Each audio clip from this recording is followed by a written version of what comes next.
अस्सलाम वालेकुम। आज की इस वीडियो में हम लोग ज्योमेट्री के एमसीक्यूज डिस्कस करने जा रहे हैं, जिसमें मोस्टली बायो के स्टूडेंट्स बहुत ज़्यादा कंफ्यूज होते हैं। आज की इस वीडियो में मैं आप लोगों को बहुत सी शॉर्ट ट्रिक्स और बहुत से फार्मूला बताऊंगी, जिनके ज़रिए आप ज्योमेट्री वाला कोई भी क्वेश्चन आपको आ जाए तो इजीली आप उसे सॉल्व कर सकते हैं। तो आज की ये वीडियो बहुत इंपॉर्टेंट है, वीडियो को मिस मत कीजिएगा, एंड तक लाजमी देखिएगा। चलिए स्टार्ट करते हैं। A polygon having 5 sides is called A. Octagon, B. Heptagon, C. Hexagon, D. Pentagon. Correct answer is delta, pentagon. Remember, a polygon having 3 sides is called triangle. A polygon having 4 sides is called quadrilateral. A polygon having 5 sides is called pentagon. A polygon having 6 sides is called hexagon. A polygon having 7 sides is called heptagon. A polygon having 8 sides is called octagon. A polygon having 9 sides is called nonagon. A polygon having 10 sides is called decagon. Next MCQs. The circumference of circle is 31.4. What is its diameter? A. 5 cm, B. 10 cm, C. 15 cm, D. 20 cm. Correct answer is beta, 10 cm. Circumference of circle का formula 2πr होता है। इसे हम लोग पाई D भी लिख सकते हैं, क्योंकि डायामीटर 2r के इक्वल होता है। r mean radius. अब सर्कमफेरेंस के फार्मूले में जब हमने वैल्यूज़ को पुट करना है, देखें circumference is equal to pi D होता है, तो यानी डायामीटर जो होता है वो सर्कमफेरेंस ओवर पाई के इक्वल होगा। तो सर्कमफेरेंस ऑफ सर्कल हमारे पास कितना है क्वेश्चन में 31.4 और पाई इज इक्वल टू 3.14। तो हम लोगों ने वैल्यूज को पुट करना है, तो जो आंसर आएगा वो हमारे पास 10 आएगा। Got it. Next MCQs. The sum of the interior angles of any triangle is A 90 degree, B 180 degree, C 270 degree, D 360 degree. Correct answer is beta 180 degree. Next MCQs. A triangle having 2 equal sides and 2 equal angles. What type of triangle is it? Correct answer is C. Scalene. A triangle with all sides and angles unequal. Equilateral. A triangle with all sides and angles equal. Isosceles triangle. A triangle with 2 equal sides and 2 equal angles. Right angled. A triangle with 190 degree angle. Next MCQs. A triangle has angles measuring 40 degree and 70 degree. What is the measure of the third angle? A 60 degree, B 70 degree, C 80 degree, D 90 degree. Correct answer is beta 70 degree. देखिए triangle के case में first angle plus second angle plus third angle is equal to 180 degree. तो question में उन्होंने third angle पूछा हुआ है, तो थर्ड एंगल फाइंड करने के लिए 180 डिग्री में से माइनस करेंगे first angle plus second angle को। तो फर्स्ट एंगल जो क्वेश्चन में दिया गया है वो 40 डिग्री है, और जो सेकंड दिया गया है वो 70 है। 40 प्लस 70 110 हो जाएंगे। 180 में से जब 110 माइनस करेंगे तो 70 डिग्री आंसर आ जाएगा। Next MCQs. A triangle with all angles less than 90 degree is called A right angled, B obtuse angled, C acute angled, D reflex angle. Correct answer is C acute angled. Obtuse angle greater than 90 degree less than 180 degree. Acute angle greater than 0 degree less than 90 degree. Reflex angle greater than 180 degree less than 360 degree. Right angle 90 degree. Next MCQs. In a triangle, the length of two sides are 4 cm and 6 cm respectively. What should be third side? A 1 cm, B 2 cm, C 10 cm, D 7 cm. Correct option is delta 7 cm. याद रखिए triangle में third side की length दो sides के सम से कम होगी और दो साइड्स के डिफरेंस से ज़्यादा होगी। अब जो ट्रायंगल में दो साइड्स हैं उनकी लेंथ कितनी है 4 सेंटीमीटर एंड 6 सेंटीमीटर। तो इन दोनों को जो सम होगा ना 4 + 6 वो 10 के इक्वल होगा। तो जो थर्ड साइड होगी ना वो 10 से जो होगी वो छोटी होगी, और जो इन दोनों का डिफरेंस है 6 में से जब 4 को माइनस करेंगे तो 2 आएगा। तो जो थर्ड साइड की लेंथ है वो 2 से ज़्यादा होनी चाहिए और 10 से कम होनी चाहिए। अब ये जो हमें 4 ऑप्शंस दिए गए हैं, हम देखेंगे कि इनमें से कौन सी जो लेंथ है वो 10 से छोटी है और 2 से बड़ी है। तो जो ऑप्शन डेल्टा है ना 7, अब देखिए 7 जो है वो 10 से छोटा है और 2 से जो है वो बड़ा है, तो इसलिए हमारे पास जो सही आंसर है ना वो डेल्टा है 7 centimetre. Next MCQs, what is the area of a triangle with base 10 centimeter and height 6 centimeter? A 30, B 60, C 16, D 36.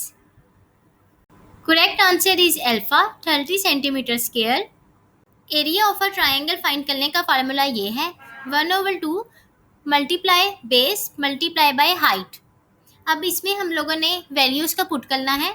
Question के मुताबिक बेस हमारे पास 10 सेंटीमीटर है और हाइट जो है वो 6 सेंटीमीटर है। जब हम इनमें वैल्यूज़ का पुट करेंगे तो आंसर हमारे पास 30 सेंटीमीटर स्क्वायर आ जाएगा। Got it? Next MCQs, if a triangle has all 3 sides of length 6 centimetre, what is it's area?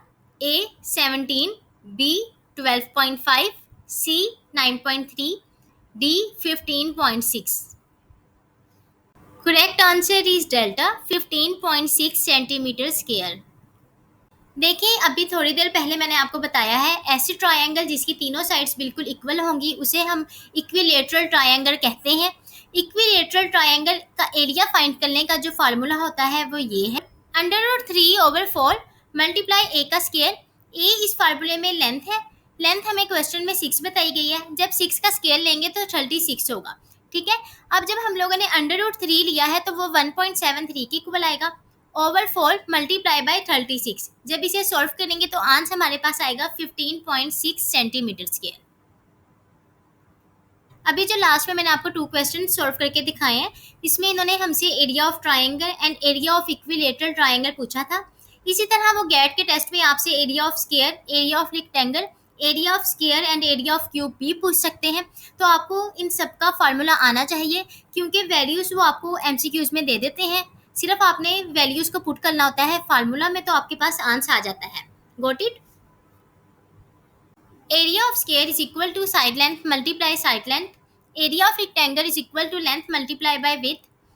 Area of triangle is equal to 1/2 multiply base multiply height. Equilateral triangle area is equal to √3/4 multiply A का square. A यहाँ पर length है। Area of cube is equal to 6a square. Next MCQs, in a rectangle, the ratio of length to width is 3:1. The perimeter is 20 units. What is the area? A 9, B 3, C 12, D 10. Correct answer is C 12. अभी हमने पीछे देखा है कि rectangle का area find करने का formula length multiply by width है, तो अब हम लोगों ने लेंथ को विड्थ से मल्टीप्लाई करना है। इसमें देखें जो लेंथ है वो हमारे पास 3 है, तो लेंथ जो है वो हमने 3 + 3 की है। विड्थ जो है वो हमारे पास 1x है ना, तो 1 + 1 किया है, तो 3 + 3 हमारे पास 6 होगा, 1 + 1 2 होगा, 6 को जब 2 से मल्टीप्लाई करेंगे तो 12 आ जाएगा। तो एरिया जो होगा इस केस में रेक्टेंगल में वो हमारे पास क्या है 12। Next MCQs, the perimeter of square is 48 meter. Find the area. A 144, B 125, C 12, D 25. Correct answer is alpha 144 meter square. Area of square का फार्मूला क्या होता है? Area of square is equal to side length multiply side length. लेकिन question में उन्होंने हमें side length नहीं बताई, तो हम लोगों ने पहले साइड लेंथ फाइंड करनी है। तो पेरीमीटर ऑफ स्क्वायर 4L के इक्वल होता है, L मीन साइड लेंथ। अब पेरीमीटर ऑफ स्क्वायर 48 है, 48 इज इक्वल टू 4L। अब इसमें से हम लोग L की वैल्यू फाइंड करेंगे, 48/4 हो जाएगा, तो L जो होगा वो 12 मीटर के इक्वल हो जाएगा। अब एरिया ऑफ स्क्वायर में का जो फार्मूला है उसमें हमने L की वैल्यूज़ को पुट करना है। Side length 12 multiply side length 12, 12 को जब 12 से मल्टीप्लाई करेंगे 144 आ जाएगा। अब देखिए जैसे इस MCQs को सॉल्व करने के लिए हमें पेरीमीटर ऑफ स्क्वायर का पता होना चाहिए कि वो 4L के इक्वल है, L यानी यहाँ पर साइड लेंथ है। इसी तरह हमें perimeter of rectangle, perimeter of triangle, perimeter of square and perimeter of cube का पता होना चाहिए। Next MCQs, if perimeter of rectangle is 68 yards and width is 48 feet, find length of rectangle in yard. A 14, B 15, C 18, D 25. Correct answer is C 18. अभी पीछे मैंने आपको perimeter of rectangle का formula बताया है, तो अब आपने इस फार्मूले में वैल्यूज़ को पुट करना है। अब इन्होंने आपको लेंथ भी दे दी है और वेट भी दे दिया है, लेकिन देखिए इन्होंने आपसे लेंथ जो है वो यार्ड्स में पूछी है और जो इन्होंने आपको पेरीमीटर दिया है वो तो यार्ड्स में दिया है, लेकिन जो विड्थ इन्होंने आपको दिया है वो फीट में दिया है। तो आपने ये जो फीट में आपको विड्थ दी गई है इसे आपने यार्ड्स में कन्वर्ट करना है।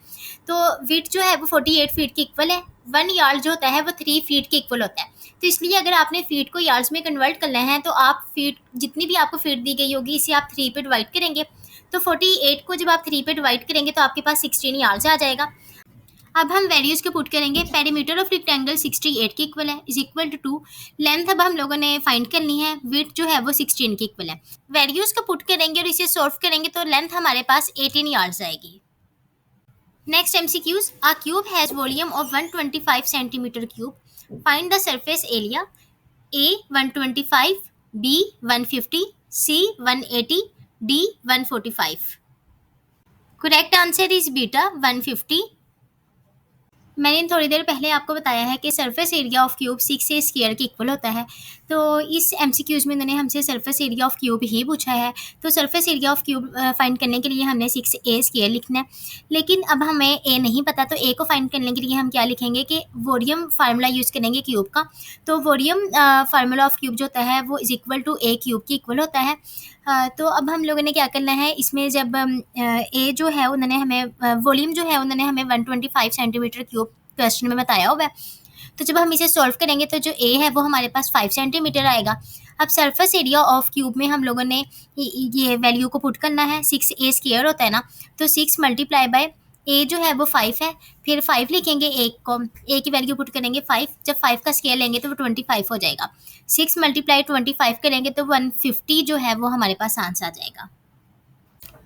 Volume of cube, volume of square, volume of rectangle, volume of triangle and volume of cube, इन सबको आपको पता होना चाहिए, ये आप एक दफ़ा देख लें।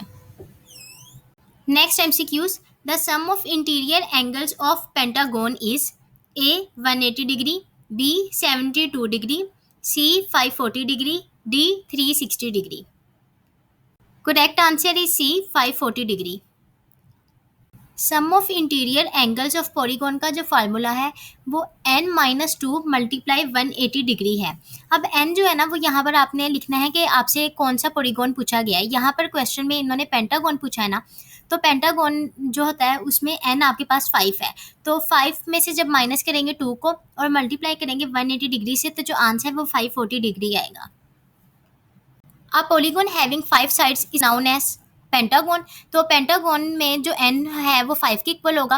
अगर इस क्वेश्चन में आपसे पूछा जाता कि sum of interior angles of hexagon, तो हेक्सागन क्या होता है, a polygon having 6 sides is known as hexagon, तो उसमें n जो है वो आपके पास 6 के इक्वल होता।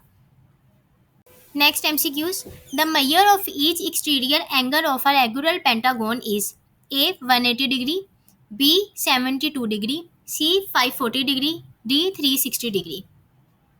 Correct answer is beta 72 degree. Exterior angle find करने का जो शॉर्टकट है वो ये है 360 डिग्री ओवर n, और पेंटागन के केस में n किसके इक्वल होता है, 5 के। तो 360 डिग्री को जब 5 पे डिवाइड करेंगे तो 72 डिग्री आंसर आएगा। Next MCQs, two angles are complementary, one angle is 40 degree, what is the other angle? A 50 degree, B 60 degree, C 30 degree, D 45 degree. Correct answer is alpha 50 degree. अब इस question में इन्होंने हमसे complementary angles का पूछा है, तो complementary angles में सम 90 डिग्री के इक्वल होता है। अगर एक एंगल 40 डिग्री है तो अदर एंगल कितना होगा कि दोनों का सम 90 डिग्री के इक्वल हो। तो अगर दूसरा एंगल 50 डिग्री के इक्वल होगा ना, तो जो दोनों का सम होगा ना वो 90 डिग्री के इक्वल होगा। 50 + 40 is equal to 90 degree. Got it? Complementary angles में सम 90 डिग्री के इक्वल होता है, सप्लीमेंट्री एंगल्स में सम 180 डिग्री के इक्वल होता है। Got it? उम्मीद है आज की इस वीडियो में जितने एमसीक्यूज थे आप लोगों को समझ आ गई होंगी। अगर किसी एमसीक्यू की नहीं समझ आई तो आप मुझसे कमेंट करके पूछ सकते हैं। अगर वीडियो अच्छी लगी है तो वीडियो को लाइक और चैनल को सब्सक्राइब करना मत भूलिएगा। मिलते हैं नेक्स्ट वीडियो में, जब तक के लिए अल्लाह हाफिज़।